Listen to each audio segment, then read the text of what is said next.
Hello, my name is Alexandrahaslam and I am a film photographer in the UK, and I just thought I'd do a video on bleaching your negatives. I don't develop my own film, but it's something I want to get into but just don't really have the time and resources yet.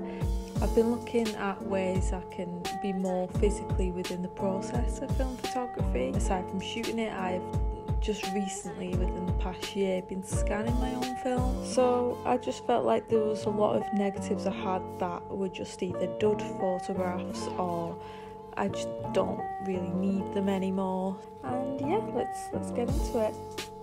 So what you're gonna need for this is bleach. You're gonna need some bowls, some water, gloves ideally. I don't use gloves in this video and I learned very quickly I should, so in the moment I just used some tweezers so I wasn't directly touching any of the bleach. Depending on what kind of look you're aiming to get with the process, I had some paintbrushes just so I could have a bit more control as to where the bleach goes.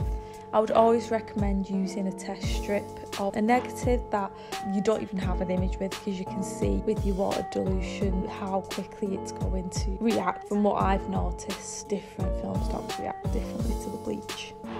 I started off with a bowl of water nearby, but as you'll come to see later in the video, it's much better to do this over a sink a lot of the time when you're dunking from your bleach and then into your, essentially it's a stop bath, it's stopping the bleaching process in the water. You need to get that bleach off super quick when it's kind of just sat in the water and not having like water flowing onto it and really washing it off.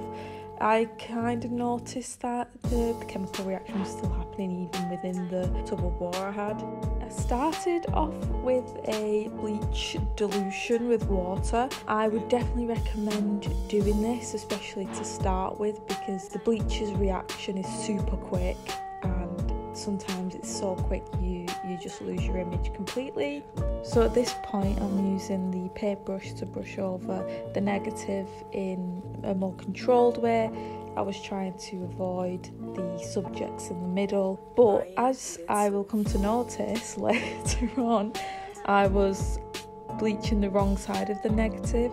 So there's a shiny side of the negative that does not react to the bleach. It may react to the bleach after a long while, but you'll be waiting a while anyway.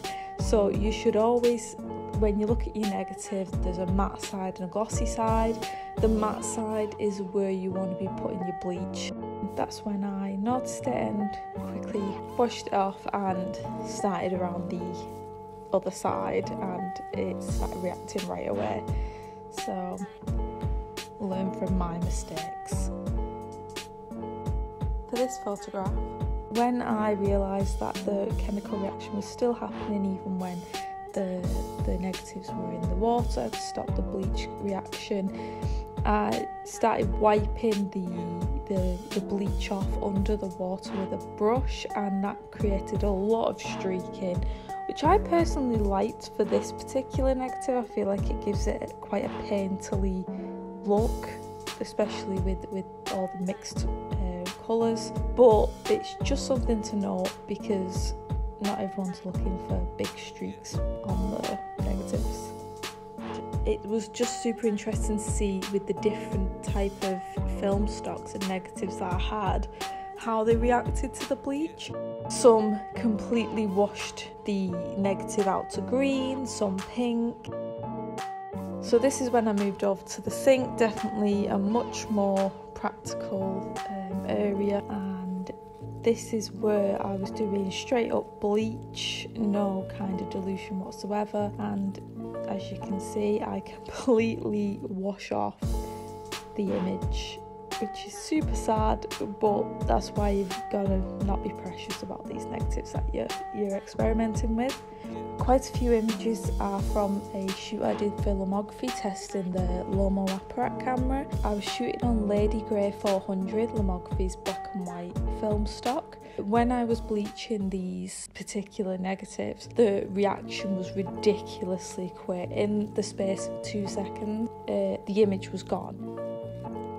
So when we get into the scanning process, if you're using a scanner, using an Epson scanner, I would definitely recommend once you've scanned in your pictures, you should be auto-exposing or auto-correcting for the closest part of the image that has remained unscathed by the bleach. That may not be practical for all your images, like some of mine just were completely messed up from the bleach and there was not a single point on the negative that I could use for reference. We're not bleaching our negatives to get, perfect results, that's for sure.